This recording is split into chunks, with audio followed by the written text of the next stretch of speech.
j'espère que vous allez bien. On se retrouve aujourd'hui dans une nouvelle vidéo pour parler un petit peu de skincare dans sa globalité parce que je me suis rendu compte que tous mes achats skincare, en tout cas une grande partie, étaient dictés par les modes qu'on voyait en ce moment sur les réseaux sociaux, que ce soit sur Insta, YouTube ou beaucoup TikTok, on va pas se mentir. J'ai une collection entière de TikTok enregistrée avec des recommandations de produits de skincare, de haircare, etc. Et c'est vrai que à chaque fois que je dois me racheter des produits, eh bien je regarde à l'intérieur. Donc aujourd'hui, on est là pour savoir si ces recommandations-là et ces produits un petit peu trending sur TikTok sont vraiment aussi efficaces et méritent un petit peu leur hype. Je vais vous présenter du coup 8 produits que j'ai achetés sous l'influence de TikTok et que je regrette ou pas. On commence directement avec le meilleur du meilleur, la crème de la crème des produits solaires. C'est la crème solaire Beauty of Joseon au probiotique, indice 50+, vraiment. Je n'arrête pas de vous la présenter tout le temps. Et c'est vrai que ce produit a bénéficié d'une petite hype en fait sur TikTok et que tout le monde l'a acheté en même temps. Beaucoup de personnes ont trouvé de meilleures crèmes solaires plus tard. Moi, je reste bloquée sur celle-ci. Elle correspond parfaitement à mes attentes. Elle correspond parfaitement à ma peau. Elle est légère, elle est pas grasse, mais en même temps, elle hydrate bien la peau. Elle la protège correctement. Elle me donne un aspect que j'aime beaucoup. Vraiment, je ne sais pas quoi dire de plus, je l'adore, donc on va rester là-dessus. La suite des produits, vous allez voir, n'est pas tout à fait sur cette même veine. Nous avons déjà l'huile démaquillante de chez Caudalie, qui pour être honnête, était très bien. Elle a bénéficié d'une grosse hype et je l'ai achetée parce que je voulais me remettre au double nettoyage. La vérité, c'est que moi j'en ai trouvé une bien meilleure, qui est l'huile démaquillante de chez Nuxe, la rose là, qui est absolument incroyable. Celle de chez Caudalie n'est pas trop mal, vraiment, hein, mais je trouve que la Nuxe est bien mieux, démaquille bien mieux et beaucoup plus facile à émulsifier et à rincer. Vraiment, voilà, je ne retournerai pas vers la Caudalie parce que j'ai une alternative qui est beaucoup mieux. Nous avons ensuite le Cicaplast Baume B5 de la Roche-Posay. Alors, pareil, ça a bénéficié d'une énorme hype, en fait, pour tout ce qui est cicatrices d'acné, etc. Moi, je connaissais ce Baume B5 pour les petits bobos du quotidien, mais pas du tout en application sur le visage. Pour être très honnête, j'aime beaucoup.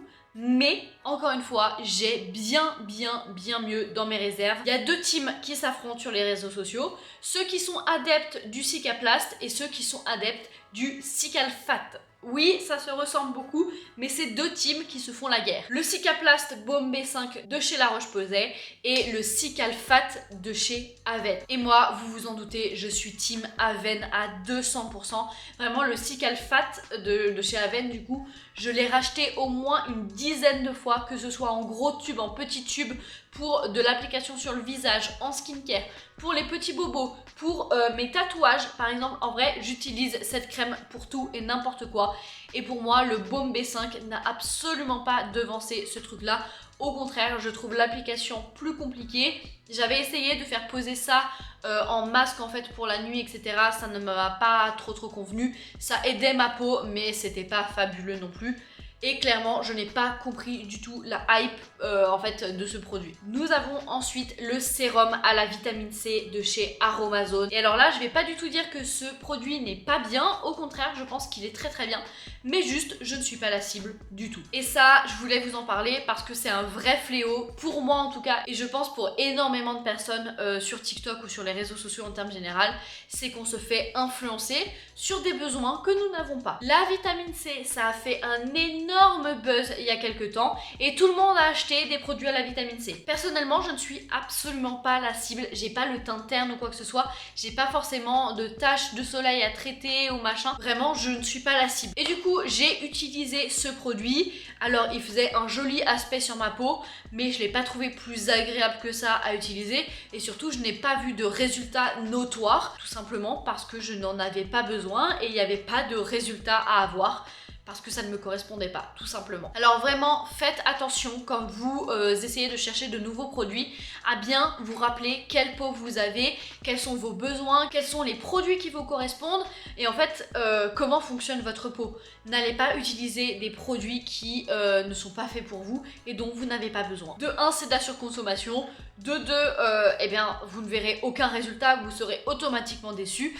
Et de 3, ça risque d'altérer votre peau. Ne vous faites pas influencer pour un rien. Nous avons aussi, forcément, j'ai craqué quand j'ai essayé de tester la skincare coréenne. C'est les produits Cosrx à la base d'escargot, notamment le sort de sérum qui avait fait énormément de bruit. Et vraiment, je le voyais partout pendant tellement longtemps que je me suis dit, c'est forcément un banger. Eh bien, pas du tout. Et même pour tout vous dire, je n'ai pas aimé ces produits. Je sais que je vous ai présenté ces produits-là dans certaines de mes vidéos, skincare, etc. Et c'est vrai qu'ils étaient plutôt efficaces sur moi, mais en vérité, je n'ai pas aimé l'odeur, je n'ai pas aimé la texture, et parfois, c'était des compositions qui étaient un peu irritantes pour moi.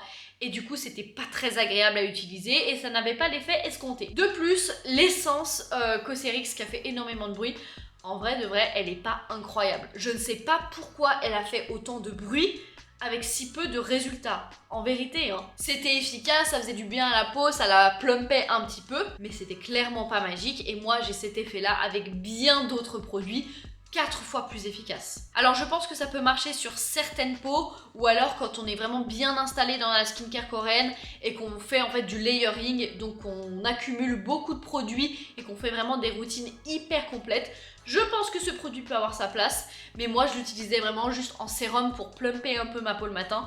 Ça ne suffisait clairement pas. Et idem en fait avec la crème hydratante à la base d'escargot. Ça marchait un petit peu, mais vraiment c'était pas du tout assez riche et pas du tout assez hydratant pour moi. À long terme en fait ça n'a eu aucun effet. Parlons maintenant un petit peu du rétinol. Le rétinol, je suis sûre à 100% que c'est un actif qui est hyper intéressant, mais c'est très dur à utiliser et il faut déjà être très installé dans le skincare. Moi, pour être très honnête, le moment où j'ai commencé à faire mes grosses poussées d'acné, il y a presque 6 mois maintenant, c'est à partir du moment où j'ai retenté d'utiliser du rétinol. Au début, je me suis dit, waouh, génial, ma peau purge, ma peau se débarrasse de toutes les toxines, etc. Alors qu'en fait, je pense que oui, il y avait un petit peu de purge, mais surtout, ma peau maintenant fait des crises d'acné tout le temps. Je ne dis pas que c'est à cause du rétinol, je dis que le rétinol a vraiment enclencher ce truc là. Vous le voyez, bon là je suis maquillée donc ça se voit pas forcément beaucoup, mais les premières crises d'acné que j'ai fait en utilisant du rétinol, c'est ici, voilà, là sur les côtés des joues et en bas. Alors ça c'est significatif en fait d'une acné qui est hormonale, de l'acné d'adulte hormonale, dont je suis atteinte et je sais et j'essaye d'y travailler etc. avec des spécialistes, mais c'est vrai que j'arrivais à le contenir jusqu'au moment où j'ai utilisé du rétinol. Je pense que dans certains cas, ça peut être très utile et ça peut avoir de très bons effets. Pour moi, ça m'a juste enclenché mes crises d'acné et maintenant, je n'arrive plus à m'en débarrasser. Donc comment vous dire que je suis un peu mitigée sur l'utilisation du rétinol. Je pense que c'est très bien pour certaines personnes, dans certaines conditions, à certains moments de leur vie, et qu'on a énormément vanté les mérites du rétinol pour l'acné, pour la beauté de la peau, pour les pores, pour plein de choses. Mais pas pour moi, en tout cas pas pour le moment, et je suis extrêmement triste d'avoir utilisé du rétinol maintenant. Je réessayerai sûrement quand ma peau se sera calmée et que j'aurai réglé ce problème d'acné hormonal, mais pour le moment c'est un produit qui est très loin caché dans mon placard à skincare. Prochain produit, c'est le nettoyant CeraVe, le bleu clair, qui est soi-disant adapté aux peaux très sensibles, avec des irrégularités etc.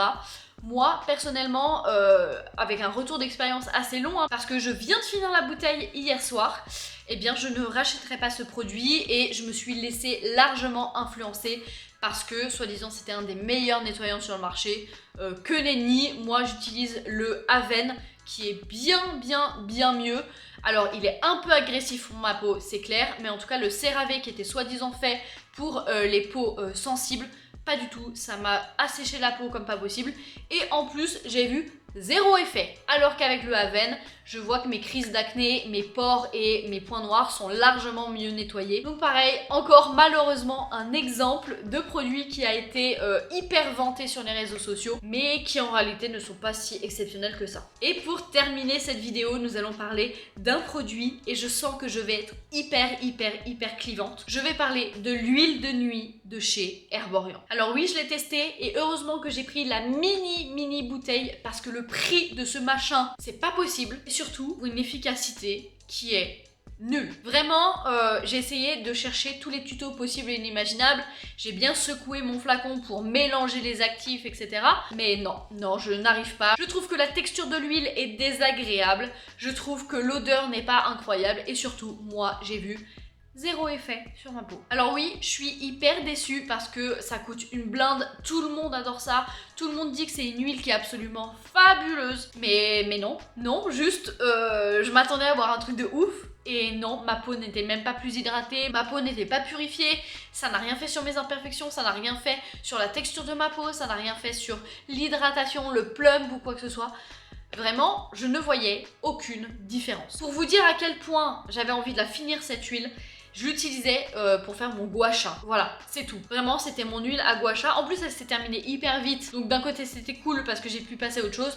Mais d'un autre côté, pour le prix, je suis vraiment hallucinée. Et pourtant, je n'ai vu aucune revue négative sur ce produit.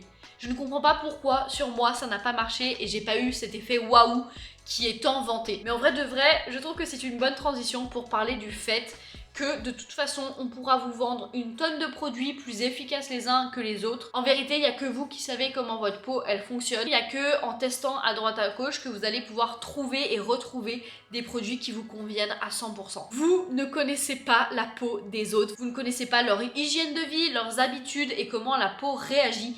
Il n'y a que votre peau qui est unique et il n'y a que comme ça, en testant et en vous connaissant vous, que vous allez pouvoir vous construire une skincare qui est efficace. Tester de nouveaux produits, etc., découvrir de nouvelles marques, c'est toujours un plaisir et moi j'adore ça. Je sais que j'ai beaucoup de produits qui ne me conviennent pas, mais juste pour l'expérience client, la sensorialité ou quoi que ce soit, j'aime les utiliser. Et pour moi, ça reste une valeur sûre et en fait une raison suffisante pour acheter des produits. Alors vous l'avez vu, dans cette liste de produits, il n'y a qu'un seul produit que j'ai validé sur 8. Vraiment, c'est très peu. Et pourtant, ma vidéo ne se veut pas critiquant les trends TikTok ou quoi que ce soit.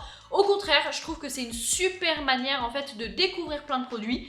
Juste, je vous l'ai dit, ne vous laissez pas influencer à tout prix et ne soyez pas déçus si des produits ne fonctionnent pas sur vous. C'est normal, vous avez une peau unique comme chacun d'entre nous et en fait un produit peut fonctionner sur la grande majorité des personnes et ne pas fonctionner sur vous. Ce n'est pas une fatalité, il y aura d'autres produits qui vont fonctionner uniquement sur vous et pas sur les autres. C'est assez aléatoire en vérité. Bref, voilà, après cette petite morale, j'espère que cette vidéo vous a plu. Colonisez l'espace commentaire avec vos recommandations de produits ou les choses qui vous ont déçu. Vraiment, je suis trop curieuse. Et puis, si cette vidéo vous a plu, n'hésitez pas à laisser un petit like, un commentaire et surtout à vous abonner à la chaîne. Ciao, ciao!